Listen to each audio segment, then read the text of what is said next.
Assalamualaikum warahmatullahi wabarakatuh.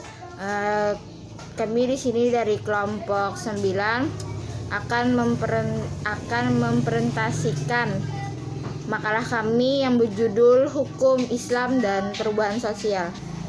Langsung saja pembahasan yang pertama, pengertian hukum Islam dan perubahan sosial. Hukum Islam atau syariat Islam adalah sistem kaidah-kaidah yang didasarkan pada wahyu Allah Subhanahu wa taala dan sunnah Rasul mengenai tingkah laku mukallaf, orang yang sudah dapat dibebani kewajiban yang diakui dan diyakini yang mengikat bagi semua pemeluknya. Dan hal ini mengacu pada apa yang telah dilakukan oleh Rasulullah Shallallahu Alaihi Wasallam untuk melaksanakannya secara total. Syariat menurut istilah berarti hukum-hukum yang diperintahkan Allah Subhanahu wa taala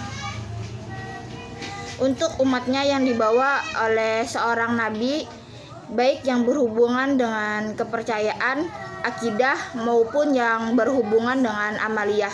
Definisi hukum Islam adalah syariat yang berarti aturan yang diadakan oleh Allah untuk umatnya yang dibawa oleh seorang Nabi Shallallahu Alaihi Wasallam, baik hukum yang berhubungan dengan kepercayaan akidah maupun hukum-hukum yang berhubungan dengan amaliyah, perbuatan yang dilakukan oleh umat muslim semuanya.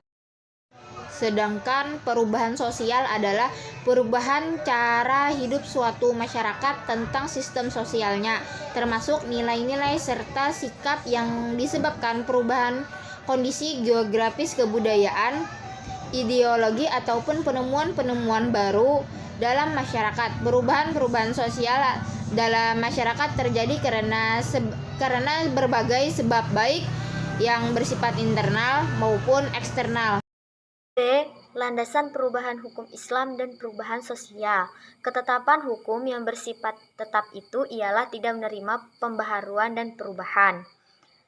Atas dasar ini, para fuqaha telah merumuskan satu akidah fikih yang artinya tidak ada ijtihad pada masalah-masalah yang sudah ada di dalam nas Al-Quran ataupun hadis. Oleh karena itu, ijtihad tidak dapat dilakukan terhadap kasus-kasus yang sudah secara jelas disebutkan hukumnya. Nah, ketentuan hukum yang tidak tepat yang dapat berubah dapat dibedakan dua macam. Yang pertama, hukum yang digali dari dalil yang zanni yang dapat mengakibatkan perubahan. Yang kedua, hukum yang dihasilkan melalui ijtihad sebagai akibat dari perkembangan zaman. Terkait dengan perubahan sosial, maka hukum Islam yang berfungsi sebagai pagar pengaman sosial atau pranata sosial memiliki dua fungsi. Yang pertama sebagai kontrol sosial dan yang kedua sebagai nilai baru dan proses perubahan sosial. Nah, jika fungsi yang pertama ditempatkan sebagai kontrol sosial yaitu Tuhan atau Allah Subhanahu wa taala, maka selain itu juga sebagai kontrol engineering terhadap keberadaan suatu intensitas dari masyarakat. Nah, sementara yang kedua merupakan produk sejarah yang dalam batas-batas tertentu diletakkan sebagai justifikasi terhadap tuntutan perubahan sosial, baik dalam budaya maupun politik. Nah, untuk itu hukum Islam juga dipandang sebagai gejala budaya dan gejala sosial. Filsafat dan aturan hukum Islam adalah gejala budaya, sedangkan interaksi orang-orang Islam dengan sesamanya atau dengan masyarakat lainnya di seputar hukum adalah gejala sosial.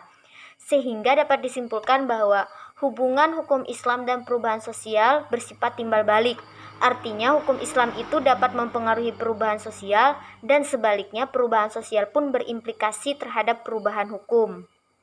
Adanya perubahan hukum karena perubahan sosial menunjukkan bahwa sesungguhnya hukum Islam itu dinamis dan mampu beradaptasi hingga hukum tersebut up to date sesuai dengan perkembangan zaman dan perubahan sosial. C. Karakteristik hukum Islam dan perubahan sosial. Hukum Islam memiliki karakter tersendiri yang tidak memiliki kesamaan atau berbeda dengan karakteristik sistem hukum lainnya yang berlaku di dunia. Hukum Islam memiliki karakteristik yaitu A. Hukum Islam bersifat ketuhanan. Berdasarkan ketuhanan artinya bahwa perundang-undangan dan peraturan yang dibuat harus bersumber dan diambil dari ketentuan hukum Allah. Yang B. Hukum Islam bersifat universal. Universal adalah hukum Islam yang ditujukan bukan hanya untuk satu golongan atau suatu bangsa tertentu, tetapi hukum Islam ditujukan kepada seluruh umat manusia. Yang C, hukum Islam bersifat kemanusiaan atau insaniyah. Di sini maksudnya adalah bahwa seluruh perundang-undangan Islam dan cabang-cabang hukum Islam ditetapkan sangat memperhatikan hal ikhwal manusia. Hukum Islam berdasarkan moral. Hukum Islam berdasarkan moral atau akhlak, sebab pada hakikatnya inti ajaran Islam adalah mengadakan bimbingan bagi kehidupan mental dan jiwa manusia, dan dalam bidang inilah terletak esensi manusia, yang mana sikap dan mental jiwa itulah yang menentukan bentuk kehidupan lahir seseorang. Oleh karena itu, pendidikan akhlakul karimah adalah faktor penting dalam membina suatu umat. Kemudian yang E, hukum Islam bersifat teratur.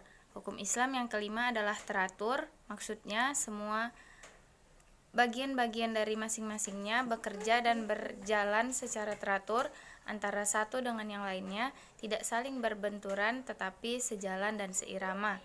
Kemudian yang F, hukum Islam bersifat realistis.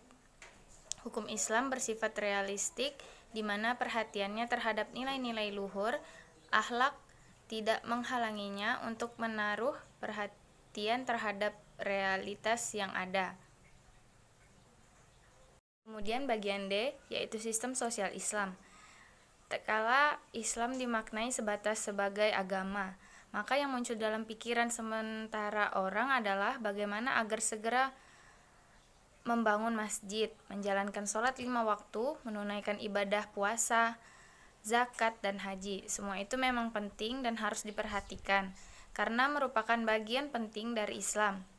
Hal ini adalah tentang pernikahan, bentuk atau potongan pakaian, dan rangkaian kegiatan dalam pengurusan jenazah. Itulah Islam dari aspek agama, dan tampak tidak ada bedanya dengan pemahaman terhadap agama lainnya.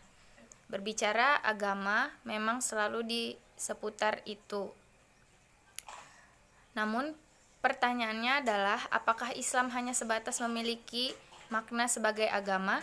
Pertanyaan berikut adalah, apakah Muhammad SAW sebagai utusan Allah yang hanya sebatas bertugas mengurus agama dalam pengertian itu? Bukankah kehadiran Nabi juga disebut-sebut sebagai penyebar rahmat, bahkan rahmatan lil alamin? Seorang pembawa perubahan, yakni perubahan dari zaman kegelapan, penuh tipu daya, penindasan, ketidakadilan, masyarakat biadab, kemudian menjadi zaman terang, masyarakat yang dipenuhi dengan suatu damai, adil, kebersamaan, saling mencintai dan kasih sayang dan beradab. Sebagai contoh perubahan yang dihasilkan oleh Nabi Muhammad SAW adalah yang dimaksudkan keberhasilannya di dalam membangun masyarakat Madinah yang hingga kini tanda-tandanya sebagai masyarakat ideal, yang merupakan produk perubahan dari masih bisa dirasakan. Muhammad dengan Al-Qur'annya bukan sebatas memperkenalkan agama, yakni Islam, melainkan membawa konsep perubahan masyarakat dalam berbagai aspek yang amat jelas. Dampak dari pemahaman Islam yang sebatas sebagai agama itu, maka apa yang dilakukan oleh Nabi Muhammad SAW di dalam membangun peradaban, di antaranya membangun peradaban. Dampak dari pemahaman Islam yang sebatas sebagai agama itu, maka apa yang dilakukan oleh Nabi Muhammad SAW di dalam membangun peradaban, di antara melakukan perubahan sosial secara mendasar, membangun kecintaan masyarakat terhadap ilmu, beramal soleh, dan seterusnya, belum ditangkap secara utuh. Muhammad SAW hanya dipahami sebagai orang yang mengenal agama dan belum sampai sebagai sosok pengubah masyarakat dengan konsepnya. Demikian mendasar dan lengkap. Misalnya dengan konsep tauhidnya, Muhammad SAW adalah menjadi pemersatu, memperkenalkan konsep kesamaan dan kebersamaan, keadilan, kesetaraan dalam hukum, dan lain-lain. Islam telah menggariskan seperangkat aturan sosial kemasyarakatan yang terbukti mampu mewujudkan keharmonisan interaksi laki-laki dan perempuan sebagai bagian dari masyarakat yang berperadaban mulia. Dengan merujuk pada aturan Islam atau An-Nizah al-Ijtima fi al-Islam, Daulah khilafah menerapkan sistem ijma berdasarkan syariah, bukan nilai-nilai barat yang rusak karena mengadopsi prinsip liberalisme dan kebebasan. Mungkin sekian pembahasan dari kami. Mohon maaf apabila ada kekurangan. Wassalamualaikum warahmatullahi wabarakatuh.